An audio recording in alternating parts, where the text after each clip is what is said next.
নমস্কার, আমি অঙ্কিতা। আমার নতুন একটা ভিডিওতে তোমাদের স্বাগত। আজকে বেলার মাঝখান থেকেই ভিডিওটা স্টার্ট করছি, তার কারণ সকাল থেকেই অনেক বেশি বৃষ্টি পড়ছিল, একদম ভিডিও করতে পারিনি।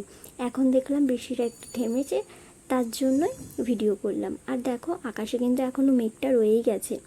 এরপর আমি স্নান করে নিলাম। স্নান করার পর আমার সবথেকে বড় কাজ হচ্ছে আমার চুল সামলানো। আমি যদিও আগের দিন রাত্রেবেলা চুল বেঁধেই শুই। তো আজকে না আমি তোমাদের সাথে একটা চুল সংক্রান্ত টিপ শেয়ার করব। সেটা হচ্ছে, তোমরা অনেকেই চুলের ওপর থেকে চুল আঁচড়াও, কিন্তু সেটা কখনোই করবে না। তোমরা সব সময় নিচের দিক থেকে ওপরের দিকে চুল আঁচড়াবে, এতে করে চুল ছেড়েও কম আর ভালোও থাকে। এরপর লাঞ্চ সেরে আমি পড়তে বসে পড়লাম। যেহেতু সকাল থেকে আমারও শরীরটা খুব একটা ভালো ছিল না, একদমই পড়তে বসতে পারিনি। তাই ভাবলাম দুপুরবেলা যখন ভালো লাগছে, ওয়েদারটা মোটামুটি ভালোই ছিল, তখন আর বৃষ্টি পড়ছিল না, তো তখন পড়তে বসে পড়লাম। তো যাই হোক, আমি পড়ে নিই। তারপরেই পড়া শেষ করে চলে গেলাম ছাদে সানসেট দেখতে, এবং সেখানে গিয়ে দেখি বড় একটা সিন্দুকের তালার মতো ঝুলছে। কিন্তু তাই বলে কি সানসেট না দেখেই চলে আসবো? দরজার ফাঁক দিয়ে এটুকু দেখতে পেলাম।